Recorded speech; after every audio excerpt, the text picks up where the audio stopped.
He is the cultural liaison and Omaha language instructor for the St. Augustine Indian Mission in Winnebago, Nebraska. He's an enrolled member of the Omaha Tribe. Dwight Howe. I was born in the 50s in Sioux City, just a couple blocks from here, actually. When I was about 10 months old, my grandmother from Oklahoma took a bus up here to be with me. See, my mother, she was sickly, and she couldn't take care of me. So my grandmother came here and spent a month, so I get used to her. And then she took me to a 2-room house way out in the country in Oklahoma on her mother's land, the allotted land of Sarah Big Soldier. And that's where my earliest recollection in life was around this elder woman who spoke English as a second language. I would follow her around. She used to wear a long dress, and I would hang on to her dress, and wherever she went, I went. And we'd go to the store, we'd go to the bingo, or wherever we went, I'm hanging on. And if I seen somebody I didn't know or I was suspicious of, I'd get that dress and I'd wrap it around me. And I'd look at them. That was my cloak, it was my safeguard. But growing up in the country like that, out in the country with an old Indian woman, she was about 67 when she started raising me. And so as time went on, she would tell me stories and she would speak Indian to me. And her friends would come visit her and they would speak Indian to each other. So I would be listening. If I wanted to understand what's going on, I had to listen. And she was always trying to teach me my language, trying to have me count. We, one, number two, that one. And I didn't really want to. I was like, I'm trying to fight it. But when they talked Indian to each other, I would listen because there was something going on that they didn't want me to know about. So my ears got big, but I'd really be listening. But she'd take me around, and old people would say, Ebenia, Nujinga. And she'd say, that's my youngest boy's boy. His mother's Wakega. He's mine now. His mother's sickly. He's mine now. And they would shake my hand or pat me on the back or on the head and say, oh, dai chwale. Go around, we'd go somewhere to a dance or somewhere. And, Maddie, yada, yada, yada. Who is this? This is mine, Dwight. I said, oh, Dwight. My aunt, I was getting up in age now, growing up in the country.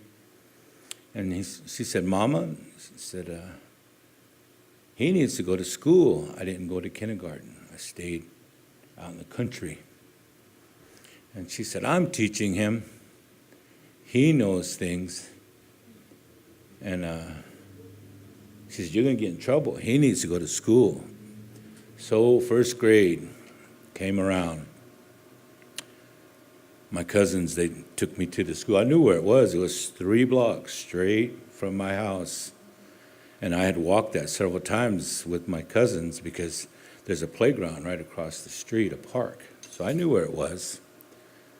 And we practiced going there, and I'd look both ways and walk across the sidewalk, look the street, look both ways, no cars. And when I got there in first grade, I was the only Indian there.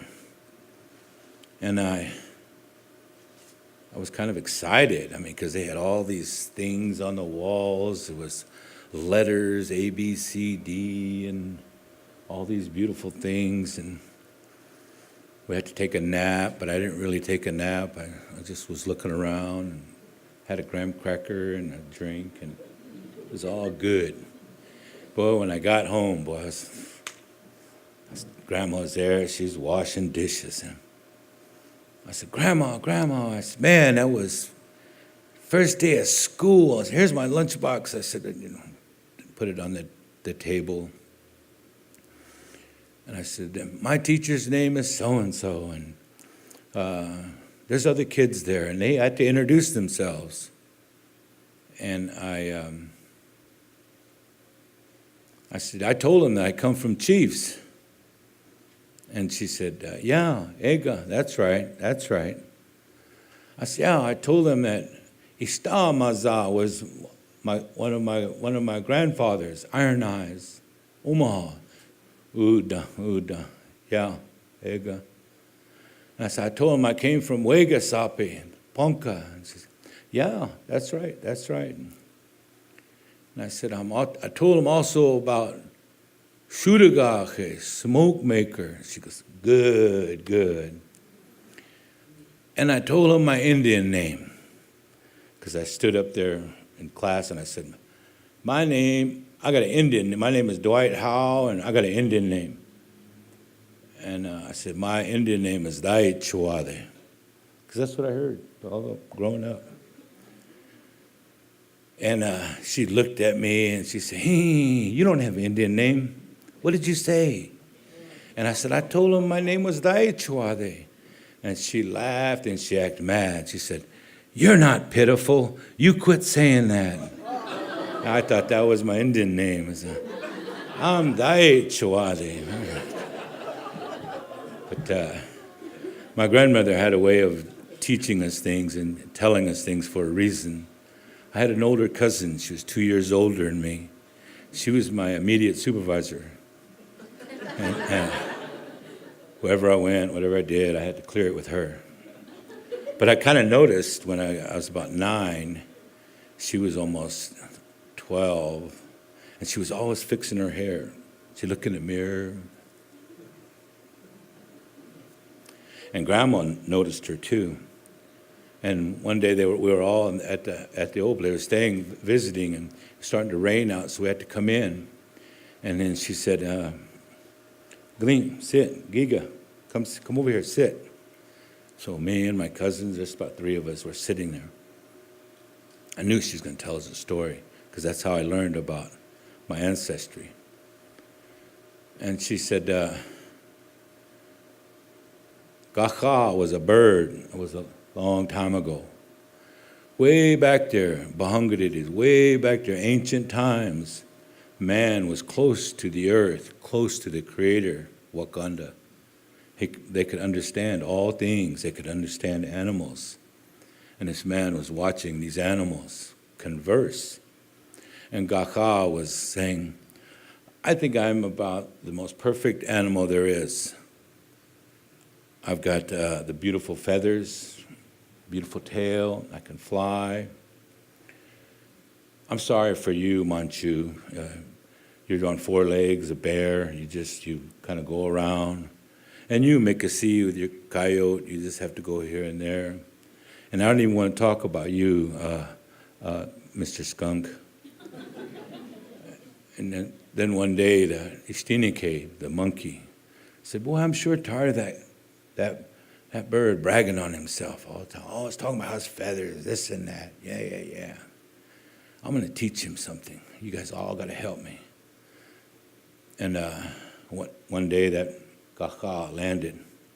What are you all looking at? They were all in a circle, all the animals looking at Ishtinike. And I'm in this tree looking down it between these 2 forks. He said, there's water down there. I can see myself. Well, get out of the way, because if anybody should see themselves, it's me. Because I'm like, told you, the feathers and this and that. And so the Gacha looked down there. Ishtinike went like this, signaled the wind. The wind blew, and those limbs locked together. And Gacha couldn't get out. I'm stuck. Help me. Manchu, please, bear. Bear grabbed him, grabbed his legs, pulled pulling as hard as he could. And he said, help me, help me. Dakhti, the deer, grabbed hold of Manchu and pulled. Shontonga, the wolf, came along, grabbed him, pulled. Shonge, the horse, came, grabbed him, pulled. They're all pulling, long line. Everybody's pulling. Sabaji, he cut loose. Gachaz sitting up there. His neck was all red, stretched out, no feathers. And that's how the buzzard got its neck. And I looked at my immediate supervisor and I said, buzzard. And that's why we tell stories. I hope.